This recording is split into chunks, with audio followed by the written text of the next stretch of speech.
is my pleasure to welcome all of you to this ceremony today to install Dr. Jeffrey Gold as the 9th President of the University of Nebraska System.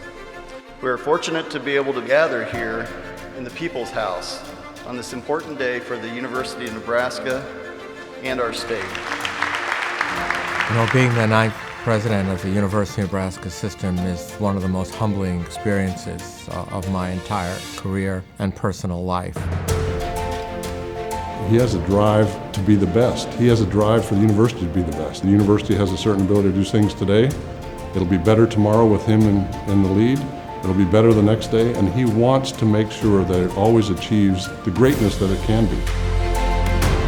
This day is surely not about me as an individual, but is a celebration of our great university system, a recognition beyond doubt that we are and will always be of, with, and for the people of this great state.